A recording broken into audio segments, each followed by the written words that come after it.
chufa pijalama gafaleta kodeme kara Shalom nagaan waaqayyo kan abbaa kan ilmaa kan afura qulqulluu hunda keessaniif abaayetu jaallatamtootaaf kabajamtoota hordoftoota waldaa kiristiyaanaa galata waaqayyo addunyaa nagaan gooftaa keenyaa nagaan Yesuus Kiristoos inni waan hundumaa gochuu danda'u isiniif abaayetu karaa adda addaatiin waldaa keenya kan hordoftan karaa Facebookiidhaan YouTubeidhaan Telegiraamiidhaan WhatsAppiidhaan Zoomiidhaan fi karaa adda addaan waldaa keenya kan hordoftan guyyaa irraa kanaa sagantaan keenya torbanii kan lafarratti ittiin waldaan geggeeffamtu isin beeksisuudhaaf dhufee jira.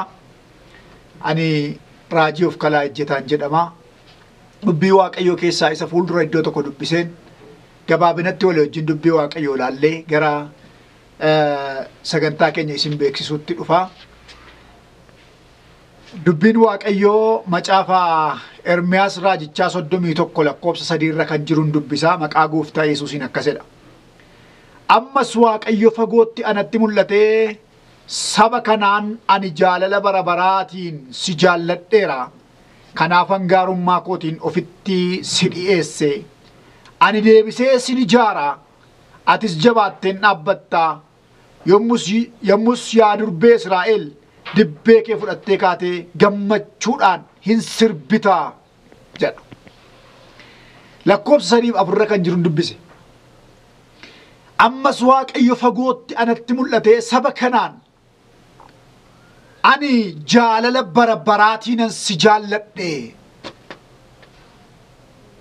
Kanaafan gaarummaa kootiin ofitti si dhi'eesse jedhee jedha dubbiin Waaqayyo. Jaalala bara baraatiin si jaalladhe. Jaalala guyyaa tokko, jaalala yeroo gabaabaa, jaalala faayidaa irratti hundaa'e, jaalala akkasumaan utuu hin taane jaalala bara baraanas jaalladhe. Kanaafan gaarummaa kootiin ofitti si dhi'eesse. Gara koottan si fide. Baay'ina cubbuu keetiif anatti dhiyaachuun siif hin malu ture. Amma garuu gara kootti akka dhiyaattuuf jaalala bara baraatiin si jaalladhe jedha Waaqayyo. Jaallatamtoota saba Waaqayyoo. Gara isaatti dhiyaachuu kan dandeenye gaarummaa keenyaan miti. Gara isaatti dhiyaachuu kan dandeenye dandeettii keenyaan miti. Gara isaatti dhiyaachuu kan dandeenye jaalala isaa inni bara baraa san ittiin nu jaallate. Tokkicha ilma isaa mucaa isaa Yesuus Kiristoos amanamaa sana isan ittiin nu jaallate sanaatiin gara isaatti dhiyaachuu dandeenye malee gara isaatti dhiyaachuun nuuf hin eeyyamamu. Baay'inni cubbuu keenyaa danuu waan ta'eef. Baay'inni yakka keenyaa danuu waan ta'eef. Amma garuu jaalala Waaqayyootiin gara isaatti dhiyaannee baay'ina cubbuu keenyaa araara argannee fuula isaatti akka dhiyaannu taaneera. Xinnoo kadhanneeti gara sagantaa keenya isin beeksisuutti ce'a. Gooftaa jaalalaa galanniif ulfinni guddaan irra Waaqaaf irra lafaatti siif haa ta'u. Arjummaa keef amanamummaa keef tola kee hundumaaf maqaa mucaa kee maqaa Yesuus Kiristoos gooftaa maccaan galanniif ulfinni guddaan irra Waaqaaf irra lafaatti siif haa ta'u. Eeyyee ati dhugaadha, ati gaariidha, jaalala bara baraatiin nu jaallatte. Du'a jalaa nu baaftee, rakkina jalaa nu baafte. Gidiraa jireenya keenya irraa cabsitee nama guyyaa irraa nu goote. Gaarummaan kee guddaadha, arjummaan kee guddaadha. Tokkicha dhala kee nu jaallatte. Nuuf jettee waraanamuu baay'ee obsite. Maqaa gooftaa maqaa Yesuus Kiristoosiin maqaan kee bara baraan kan eebbifame haa ta'u. Amma immoo gooftaa isin kadhadhaa. Sa'aatii kanaaf daqiiqaa kana ulaan bantii Waaqaa bakka jirrutti lafa sagalee kun dhagaame hundumaatti kan baname haa ta'u. Ayyaanni kee ni dhaayiku, ayyaanni kee ni abaarsa namarraa cabsu, ayyaanni kee ni du'a namarraa kaasu, ayyaanni kee ni joonja'ummaa namarraa kaasu, ayyaanni kee ni abaarsa namarraa kaasu, ayyaanni kee ni dhugaa nama hubachiisu gara keenyaa dhufu. Ayyaanni kee ni dubbicha isa dhugaaf amanamaa sanaaf iddoo kennuu danda'u. Ayyaanni kee ni boolla du'aa keessaa nama fuudhu. Ayyaanni kee ni rakkina keessaa nama baasu. Maqaa Yesuus Kiristoosiin gara keenya dhufuu jalqabu. Yeroon kun yeroo ati balbala bantii Waaqaa banattee dhimma keenya hojjettu nuuf haa ta'u. Maqaa gooftaa keenyaa maqaa Yesuus Kiristoosiin. Ameen. Ameen. Sagantaan keenya torbanii akkuma beekamu sagantaa torbanii waldaan keenya qabduun isin beeksisaa. Waldaan kiristaanaa galata Waaqayyoo addunyaa sagantaa dhaabbataa idilee kan guyyoota torban keessatti argaman keessatti geggeessitu ni qabdi.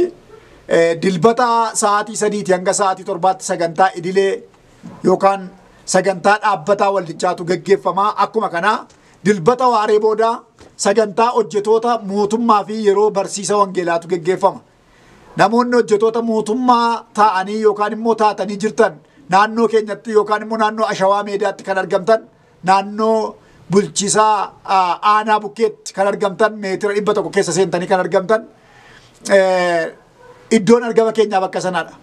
Bakka sanatti argamna. Iddoo kanatti dhuftanii nu wajjin Waaqayyoon waaqeffachuu dandeessu. Hojii barbaade haa ta'u, waan barbaade haa ta'u hojjechaa kan jirtan eebba harka keessaniif Waaqayyoon kadhan. Bakka isin hojjettaniif Waaqayyoon kadhan. Dhimma saba keenyaaf Waaqayyoon kadhan. Imaanaa sabaatu isin harka jira. Hojjetoota barbaaddan yoo taatan mootummaa, hojii mootummaa keessaa miti mootummaa keessaa kan hojjettan, dadhabbii baay'eedhaan olii gadi bubuutanii kan hojjettan, dadhabbiin keessanis ija akkasinii godhatu. Sabni kunis akka aara isinitti galfatu. Imaanaa Waaqayyo isinitti kenna akka nyaanne fuula Waaqayyo duratti yeroo barsiisa wangeelaa bal'aa yeroo qabannuu fi yeroo kadhannaa bal'aa yeroo itti qabannu ta'a jechuudha. Sanbata dilbata waaree booda jechuu kooti. Akkuma kana kibxata yookaan facaasaa isa jennu yookaan lammaffoo inni isa waamnu waaree booda sa'aatii 11 irraa jalqabee yeroo barumsi cuuphaa waldaa keenya keessatti itti taasifamudha. Akkasuma roobii ganama sa'aatii 1 hamma sa'aatii 4tti sagantaa soomaaf sagadaatu waldaa keenya keessa jira. Namoonni rakkina adda addaa qabdan, namoonni kadhachiifachuu barbaadan, kadhachuus kan barbaadan ganama sa'aatii 1 irraa jalqabee waldaan keenya amma sa'aatii 4tti yeroo soomaaf sagadaa waan qabuuf sa'aatii kanarratti argamtanii walii wajjin akka kadhannu kabajaan isin hafeerraa. Akkuma kana galgala roobii galgala sa'aatii 11 hanga sa'aatii 12tti barumsa duuka buutummaatu waldaa keenya keessatti geggeeffama. Roobii kanaa sa'aatii 10 irraa hamma 11 walakkaatti barumsa duuka buutummaa yeroo walii wajjin barannu ta'a jechuudha. Kanaaf namoonni miseensa waldaa keenyaa taatan kamillee kanarratti argamtanii yeroo barumsaa kana akka hirmaattan kabajaan isin afeerraa. Namoonni biraas barachuu kan barbaadan kamillee kan isin daangessu hin jiru, dubbii sagalee Waaqayyooti waan ta'eef. Akkuma kana kamisa waaree booda sa'aatii 11 hamma sa'aatii 1 walakkaatti halkan keessaa jechuudha yeroo itti namoota rakkoo adda addaa qaban, namoota hojii hin qabne, namoota rakkatanii olii gadi jooraniif yeroo Waaqayyoon kadhannuudha. Yeroo kana keessatti argamtanii hundumti keessan walii wajjin dubbii sagalee Waaqayyoo barachaa yeroo itti kadhannu taasifanna waan ta'eef akka argamtan kabajaan isin hafeerraa. Akkuma kana jimaata guyyaa guutuu ganama galgala yeroo shiftii lachuuyyuu irratti argamne agalgaa'ota adda addaan namoota dhukkuba adda addaa qabaniif iddoo garaagaraa irraa dhufaniif yeroo kadhannuudha. Kanaaf namoonni rakkina adda addaa qabdan guyyaan nuyi dhukkubsatootaaf itti kadhannu yeroo bal'aan guyyaa kana waan ta'eef argamtanii sa'aatii keessan eeggattanii iddoo qabattanii akka kadhachiifattan yookaan waliin Waaqayyoon akka kadhannu kabajaan isin afeerra. Akkuma kana qidaamee waaree booda barumsa tajaajiltootaa fi yeroo kadhannaa agalgaa'ota waldichaati. Kun galgala sa'aatii 11 irraa qidaamee yookaan immoo sanbata galgala jechuudha. Sanbata duraasa jennee waamnu sana galgala sa'aatii 11 irraa kaafne yeroo bal'aa yeroo itti barumsa tajaajiltootaaf laannuu fi yeroo itti kadhannaa agalgaa'otaati. Akkuma kana namoonni sagantaa keenya kanarra deddeebiidhaan hordoftanii karaa yuutuubii gadhiifamaa, feesbuukiidhaan gadhiifamaa argamtanii nu wajjin Waaqayyoo Waaqa ulfinaa kana akka waaqeffattan kabajaan isin beeksifna. Guyyaa kanarratti Waaqayyo hojii kan hojjetu hafuura isaatiin. Namni hojii hojjechuu danda'u tokkoyyuu hin jiru. Hafuura Waaqayyootu hojii hojjeta. Guddummaa Waaqayyoo mul'ata. Aangoo seexanaatu caba. Hidhaa dhalootaatu hiikama. Abaarsa dhalootarraati ka'a. Kanaaf yeroo bal'aa fudhannee fuula Waaqayyoo turree Waaqayyo maal nutti dubbata? Maaliif nutti dubbata? Maaliif nutti dubbata? Isa jedhu itti gadi qabne yerootti Waaqayyoon dhaggeeffannu nuu ta'a. Kanaaf gooftaan bakka jirtanitti isin haa eebbisu. Share, like, subscribe gochuudhaan nama hundumaa qaqqabsiisuu yaalaa. Gooftaan bara keessan guyyaa keessan haa eebbisu. Shalom. Shalom.